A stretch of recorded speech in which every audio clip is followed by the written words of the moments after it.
Hello, today we are talking about the top 5 decks right now on ladder in Perils and Paradise. Some things have changed a lot, some things haven't, but there's some fun decks here. I think just below the top 5 is where the really fun decks are, but these are the sort of most competitive right now, along with one at the end of the video, special mention to a deck that's really taking off in Legend. Highest win rate and highest play rate in Legend. Seems a bit broken, but we'll see. We'll see. So the 5th deck in the list, a surprise to nobody. Handbuff Paladin. It's the exact same list. There's 0 new cards in this list. People were trying to run Lanessa along with the Muscle Brew, whatever the warrior drink is that hand buffs a card in your hand by +2/+1. It's just not worth it. It's just not enough to make it into this deck.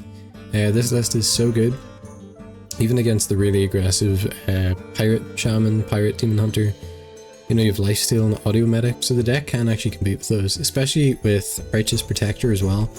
It's just an annoying minion for them to deal with. They lose quite a lot of their board if this is hand buffed.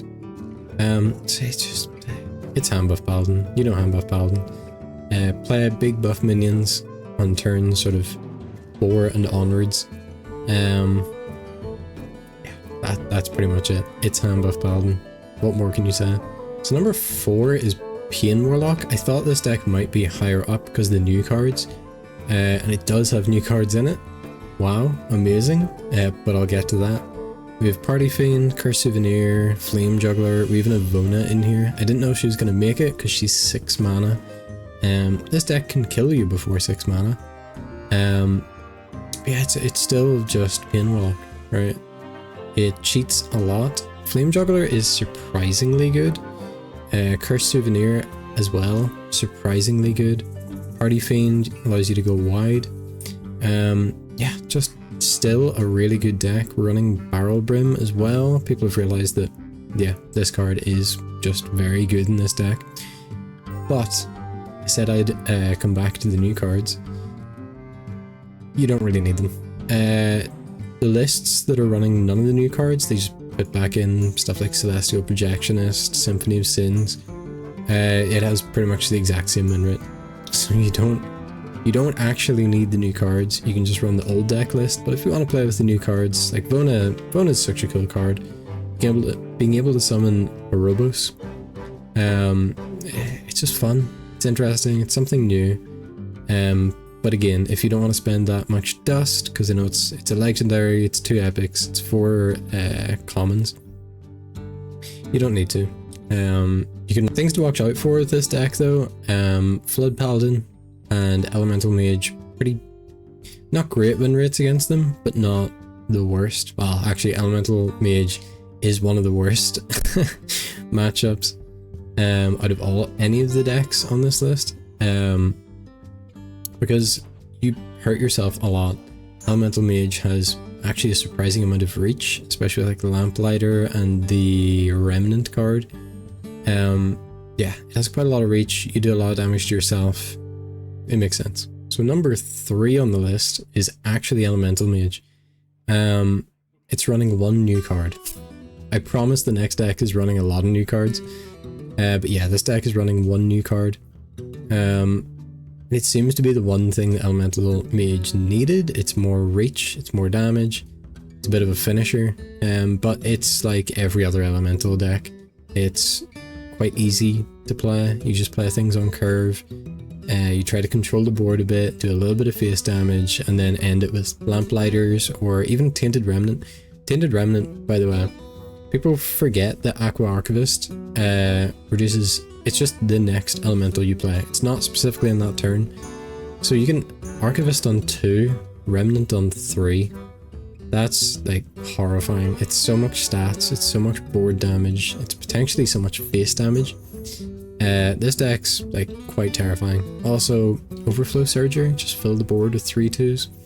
We're also running Brewmaster. You can use it on your Lamplighter, Remnant, or Overflow Surger, because it creates just copies of itself. It's not creating tokens, so if they don't kill all of the tokens that it summons, you can Brewmaster one of them back and just fill your board again.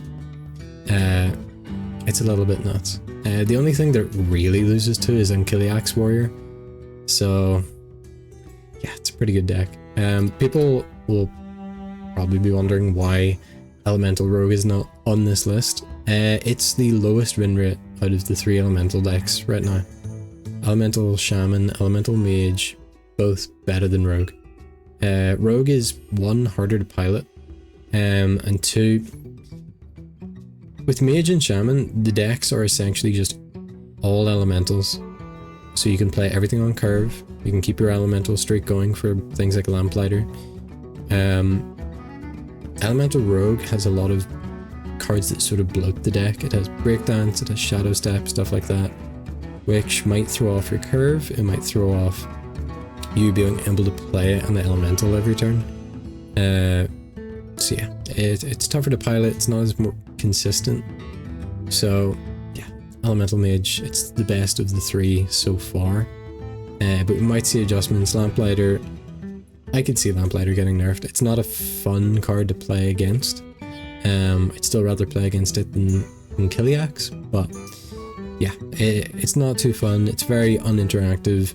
All they have to do is keep playing the game, and then they get no TK out of nowhere. Yeah, it's kind of busted. So number 2 on the list, a shock to no one. It's Pirate Shaman. We knew this deck was going to be nuts with Sigils of Skydiving, Patches the Pirate. So yeah, it is playing a substantial amount of new cards, right? It's playing Patches, Adrenaline Fiend, Skydiving, Cookie, really awesome card, Gorgon Zormu, Roughhouser, Paraglide, Skirting Death, a lot of new cards, Dangerous Cliffside. It's really, it's a fun deck, I'll be honest. Super aggressive, really token heavy, which lets you trade up with Cookie. Cookie, whenever a minion dies, you summon a random one that costs 1 more, so you're essentially evolving something when it dies. And with the amount of tokens that you're summoning in this deck, even with Murloc Growfins on 1, a lot of value. Also, Gorgon Zormu, I haven't talked about it yet. Turns out Gorgon Zormu is just really good if you play it on 3 and then play the cheese on 4. For 3 2-cost minions. That's just worth it. So Gorgon Zormu in the deck allows you to go wide, allows you to have 3 minions that you can trade up with Cookie. So it's a pretty good deck. Plus, along with all the pirate token shenanigans going on, we have Skirting Death and Turn the Tides along with Horn of the Windlord. This is quite a scary combo. I'll be honest. Skirting Death, if you have Horn of the Windlord equipped, you can play Skirting Death and steal 4 attack. Horn of the Windlords, if they don't have a taunt, it's dealing 14 damage. Right? 7 attack, it has Wind Fury, 14 damage. If you don't get to do that, if you've turned the tides, it's 12 damage. Maybe you can play 2 Skirting Deaths, it turns into 22 damage. It's scary. It comes out of nowhere. They don't have a taunt, they can't really do much about it, apart from freeze your face, and not many decks can do that. Although elemental decks do run Glacial Shard. Yeah, this deck, scary. It is scary, and it has a higher win rate than the Demon Hunter pirate deck, which I see a lot of people complaining about, which is odd. Because this deck is just so much better, it's more consistent. Doesn't run out of steam as much because you're spamming tokens, you have Gorgon Zormu, you have Cookie. It's the better of the 2. Plus you have so much burst with Horn of the Windlord and Skirting Death. But it does have some bad matchups. Rainbow Death Knight can control the board like pretty well now. With the amount of like small cheap minions it has, especially the new one, the 2/2 Rush Summon a Reborn Hound. Also has the location to control the board. It makes this deck hard, like it makes it tough for this deck to stay on board. So it's a pretty hard time. Along with Flood Paladin. Flood Paladin's running Prismatic Lens, it's running Showdown. Both of those cards really punish you for going wide. If you have a full board and they Showdown, they're just getting 3/9/9 worth of stats. A free 9/9 worth of stats. And Prismatic Lens can just clear your board. If Cookie dies at the same time as your other minions, you don't get the effect. So yeah, tough matchup. Tough matchup, but it's still the second highest win rate on ladder right now. And the highest win rate on ladder right now, as well as quite a good play rate. Blood Paladin, it's the old damn list. It's the old list except for running Gorgon's Ormu. It just helps us go wide, like I said earlier. Slam Gorgon's Ormu on 3, cheese on turn 4, or even if you have coin, you can Gorgon's Ormu on 2, cheese on 3. It just helps you go wide. Lets you use your buffs better, like your Crusader Aura and your Flash Sale. Flash Sale wasn't really ran in the old list as often. It was a card that people would swap out for other things. But because we have Gorgon's Ormu now, yeah, this deck is surprisingly good at fighting back against the aggro decks right now. Because of the Prismatic Lens, because of Showdown, because of stuff like Righteous Protector as well. Really annoying for the aggressive pirate decks. Yeah, it's just really annoying. Also, Flash Sale gives you a Noyatron. So, yeah, really annoying deck. Again, not running new cards. Doesn't need to run new cards apart from Gorgon's Ormu, but you get it for free. So, if you already have the list, throw in Gorgon's Ormu. Now, there is an extra deck here, which it's gained a lot of popularity in High Legend. It's currently the highest win rate as well as the highest play rate. It's Combo Druid. Now, I've played a Combo Druid on day 1 of Perils in Paradise. It's fun, but it's not consistent, right? And it's quite slow, and it doesn't fight for board. So it just kind of usually dies to aggressive decks or elemental decks. Because it just sort of tries to combo, or turbo out the combo. If you don't know what it is, it's basically using Concierge with Seabreeze Chalice and Go with the Flow, Magical Dollhouse, Tidepool Pupil to OTK your opponent with just a ton of Seabreeze Chalices. It's also using Mista Vista. Turns out this card isn't particularly good. It's basically just used to get the mage cards. But a new version has been made. It turns out just throwing the dragon package into this deck made it way better. Gift Wrap Whelp with Splish Splash Whelp, Take the Disguise, Chia Drake, Nest Matron, and Fi, I think. Yeah, this deck list is doing way better. It's highest percent win rate and play rate in upper legend right now.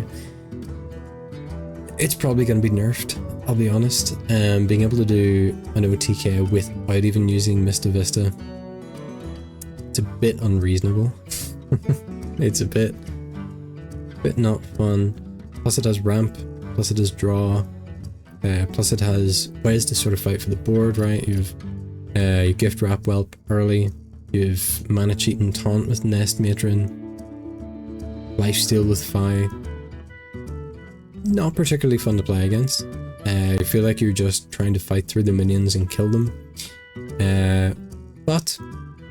But the meta could shift. We could see decks that can counter this. Maybe. But we'll see. We'll see. Yeah, special shout out to this deck. It'll also be in the deck lists in the description. You might not get your dust back though, if this gets nerfed. Probably gonna indirectly nerf some stuff. Maybe nerf the Concierge, and then the deck is sort of done. But we'll see. We'll see. They could just slap not less than 1 on this, and then the deck is dead. So, if you don't have the cards for it, maybe don't craft them yet. But again, most of these cards go into other decks and packages anyway, so it might be safe enough.